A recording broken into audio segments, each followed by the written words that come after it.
Good afternoon. Today I'm very happy to welcome Iranian-born filmmaker Maryam Pirband, and she's also an artist. I think she's been in stunts as well. How are you, Maryam? Everything is okay? Yeah, good afternoon, LA time. Thank you for having me. Yes. Yes, I'm very happy to welcome you. I want to tell you, I visited Iran in a festival, a jury member more than 5 years ago with my wife, and we loved the culture. I used to have many Iranian filmmakers friends as well before visiting Iran. Very beautiful country and people, and also culture. And I see that you've been born in Iran, right? Yes, I was born and raised in Iran. So, yes, tell me about your interest in arts and cinema. How did it start? Yeah, you got disconnected. What was that? Yes. Can you hear me better right now? What was the question? I was asking you about your interest in the art. How did it start with you? Interested in art? With you. You hear me better right now? It's Well, better? your question was why I was interested in Ah, art. yes. How did it start with you, and how did you manage to study and venture as a professional?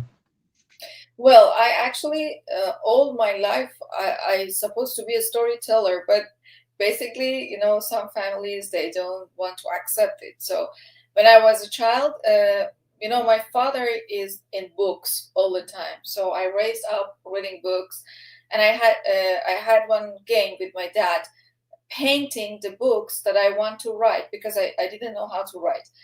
So my experience in telling story through images started from my childhood, and then later I studied another thing. I worked for years in another field, but I decided to switch.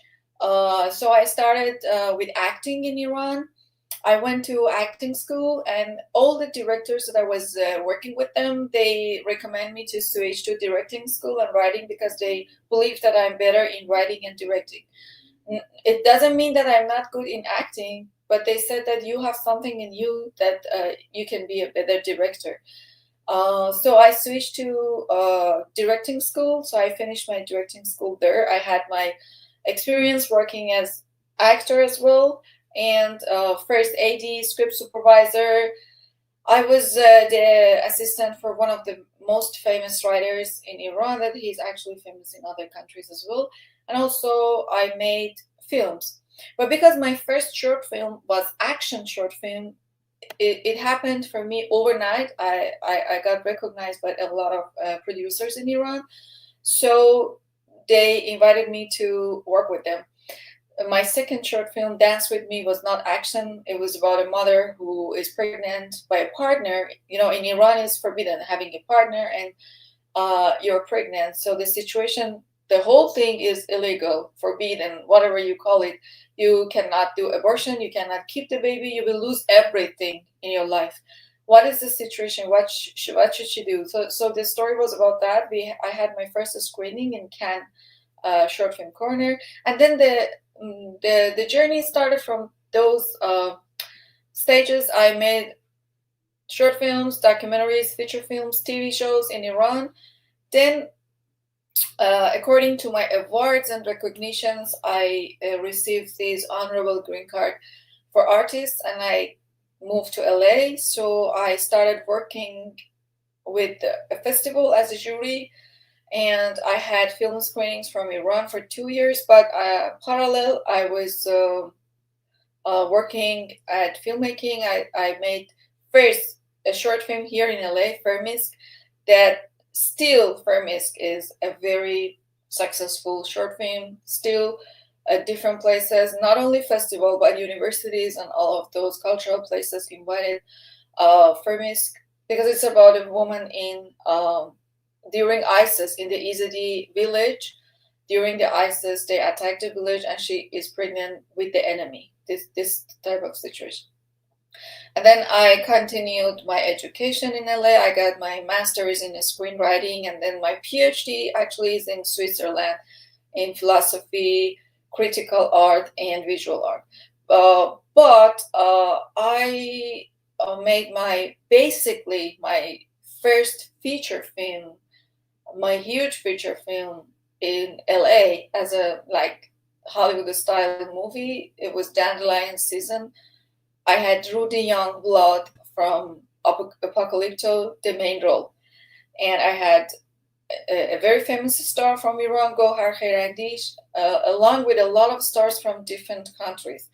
Dandelion Season, the same, still invited to different festivals, awarded many times, and we had a great distribution, business-wise as well. And then Vertical was a huge change and challenging step in my life, professional life as a director.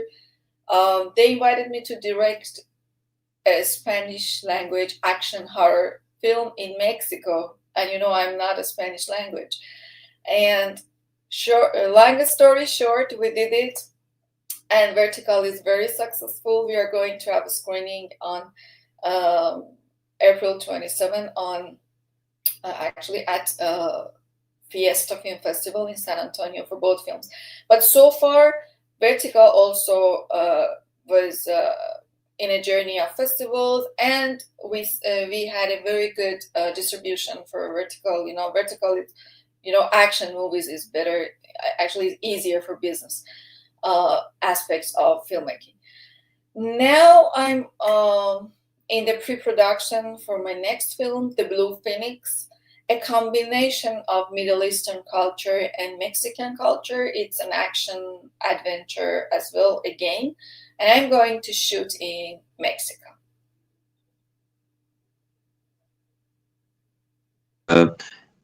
I thank you very much. You've traced most of your career, but I want to ask you because a lot of media wrote that you did your first film, your stunts. This is correct. Yes. When I was doing acting in Iran, I met my best friend Peyman Abadi. He came to Iran to start professional action cinema and stunt for the first time. So I met him in the first day that he came to Iran. And, because I'm very good in horseback riding, shooting, from my family, because my father wanted me to be the best in this stuff.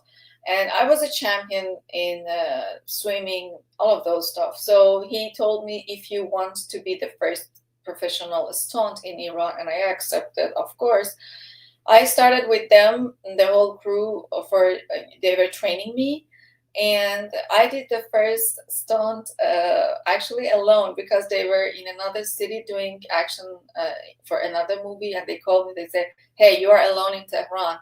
You should do that. You can do that. So I went on set, and the director was my professor at university when I was studying directing. He said, oh, I didn't know that you do stunt as well. So I did it, and for the first time, it was huge. It was like all the newspapers the next day, covers of the magazines and everything. Yeah, it was huge. And also, I am the first and still the only female director that I do action films, and I'm from Iran. Yes, when I went to Iran, the terrain is very beautiful. There are mountains, and the mountains have snow, because we took a ride by a car to Iranian cities, and we went back to Tehran by car. And because there was several events going parallel across Iran, and I want to tell you that Iran could be a very beautiful location for shoot action sequence. This is correct? Yes. Iran actually is a very good place for making films. Let me tell, super easier for someone like me to work in Iran. Less challenging. We know everyone. We know everything. We know culture. Very cheap to, budget-wise to make films in Iran, and the locations are great. We have wonderful actors. We have great stories to tell. Iranian cinema is famous for stories, that. And we have great stories. But anytime I want to go back and make my new film in Iran, a new project comes to me. So I accept these new projects, and I stayed outside and worked outside. But I always want to go back, because some type of stories that I want to tell, I have to tell them inside Iran because of the location and the people. It's really difficult and challenging to make that happen outside Iran, and it doesn't look, real. Yes, but what kind of stunts did you did in your film in front of the camera yourself? You mean the first one? Yes.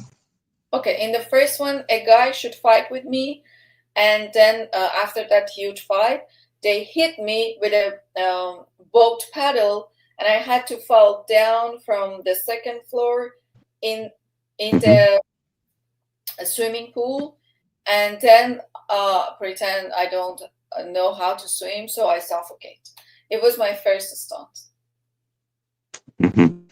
So tell me about your experience in working with Mexico, in Mexico with the Spanish crew and actors, and what did you do with the translation? ¿Cómo hiciste para la traducción? Well, since I was trained in Hollywood, the language between the different groups was written in different forms and softwares. Everything, that's different from Iran. Iran, they don't do something like this. Everything is verbal somehow. So it helped me a lot, because in Mexico they use the same methods. So me with writer and me with the different departments, it was easy to work. It was just a matter of translation on paper at some point. But when I get there, I had one translator on set, didn't work. So I changed my first AD to be a bilingual. It helped a little bit, and I changed actors. My actors could speak, most of them could speak like a little bit English, so at least we could speak with each other in English. But some of them they didn't know English, so I had to brought them into that moment to take out whatever I want from the emotions, or you know what I mean, from the character outside them. But no English, no Spanish between us. It was challenging and beautiful. If you see Vertical, I have a character, El Sangres. It means blood. El Sangres didn't know even one word English. And the way he understood the character was absolutely different than what I wanted. So it was a challenging for both of us. But my method is, my pre-production is always longer than shooting days. So we are super ready when we go on set. So I had rehearsals with him and with other characters to get to the point that what I want from this guy.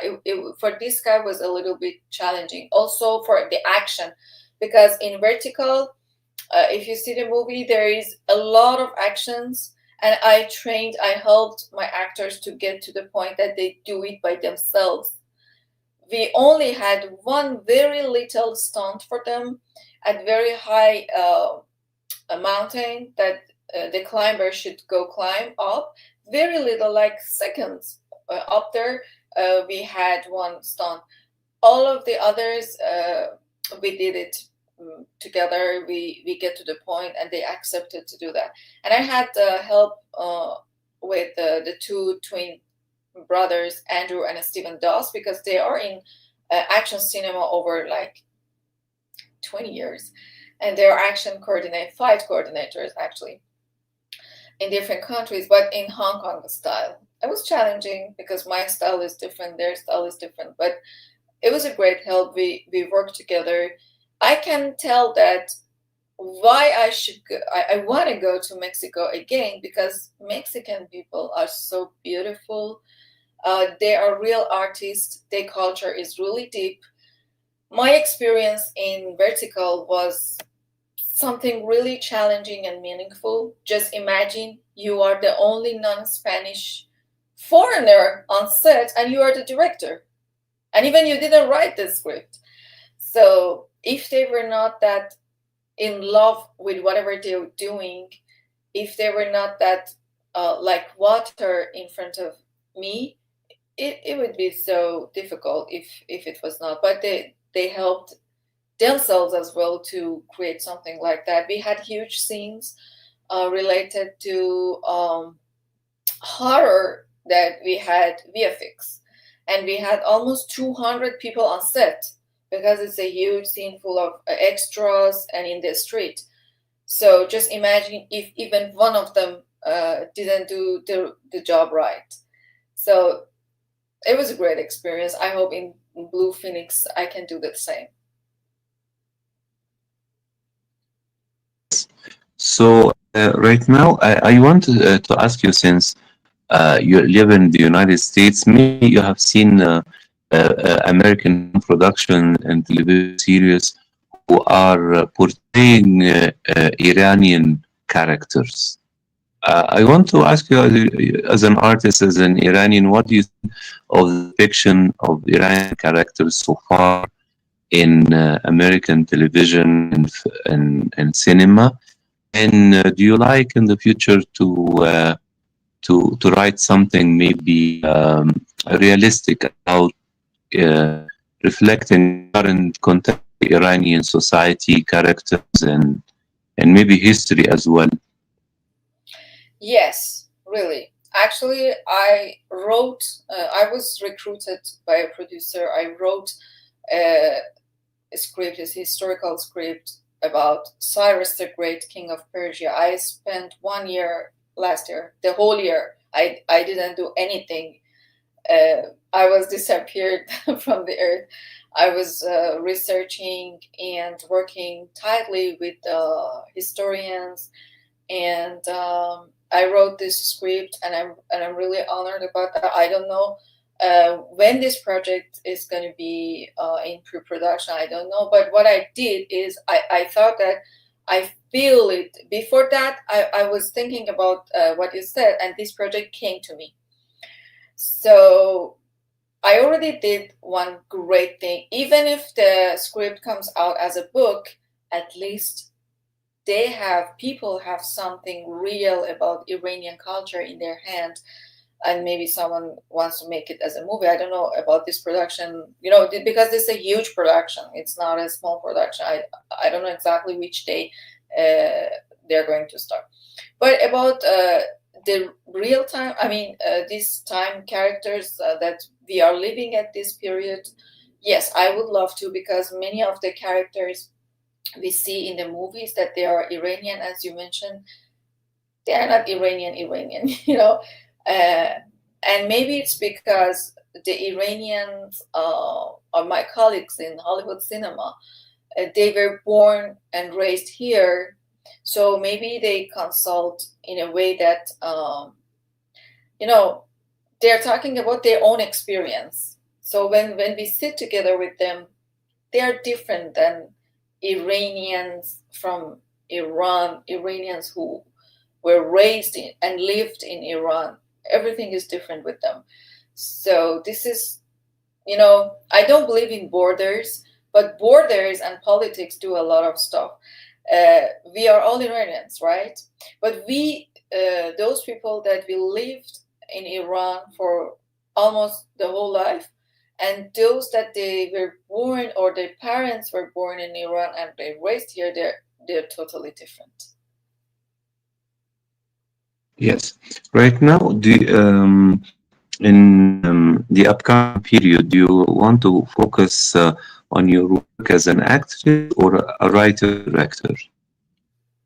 You mean action? You got disconnected. Action or? I mean, yes. Do you want to focus on being in front of the camera or behind the camera in the upcoming period? Well, look, so far it showed that I was more interested to direct.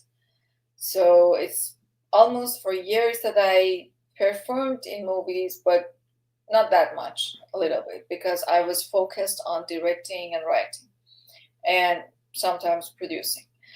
It happened that I played a role recently in America as an Iranian woman, but real Iranian woman, I'm telling you. And but now also I think I want to continue more focused on writing and directing, producing. But yes, why not? If there is a role that I love the role, it means that if I play the role, I create something meaningful and create change. Yes, why not? But usually the roles are random roles. Doesn't matter if I play or someone else. So I that's why I never accepted those roles. Great. Another thing I want to know, if you have like a dream project you like to write and direct, or a dream character you would like to play, maybe a character you would like yourself to play, what could it be? Well, let me tell you something. My next project, The Blue Phoenix. Someone wrote, according to my character, to me, who is Maryam Pirband? So someone, my friend, who is a director, producer, an actor, and also a huge musician in Hong Kong. He wrote something according to my character, because my character was really complicated to them. I lived somehow with them for 1 month in Hong Kong on a process that they were working. You might have heard of that. It was the Miss 2024 Miss Chansam culture. It's different than Miss Universe thing. It should be cultural. So I invited by my producer Andrew Dasz to that project. I mean, whatever is competition. It was not a competition. I was there, for me, it was not a competition. I was there to see the culture of Hong Kong. So I lived with these people, and my character was really different to them. And at the end, I got the crown. But actually, I was there to hear people's stories. He wrote something out of my character and named it Blue Phoenix. He says that please make this movie and play the role, because no one else can have those moments. But I started writing the Blue Phoenix, and I never see myself in that character. Why? Because if I see my character, if I see Maryam Pirband in that character, it can affect the story, right? I just put that thinking aside and just focus on the story and making the story happen.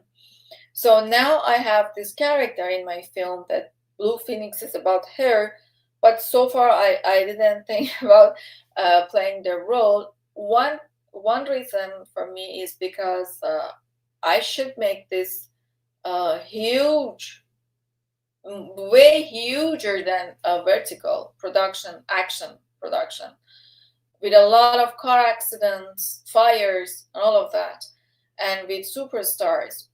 So if I be focused on acting, maybe I miss things related to directing, because I'm not in LA. At least everyone is English language. I'm going to Mexico again to get the challenge, but I love the challenges. So far, I don't think your question, I think you get the answer. I love to direct more. This is great. Miriam, I want to thank you very much for this great interview, and I wish you all the best in your career as a writer, director, and actress. And I wish you all the best also in promoting the new projects, and we hope to have you here, Latin America and Ecuador as well, and thank you very much again for your time. And I hope when you have a new project to announce, we can have you again. Thank you so much. Thank you so much for having me. Thank you. Pleasure talking to you. Thank you very much. Have a lovely evening. Take care. Bye-bye. Thank you.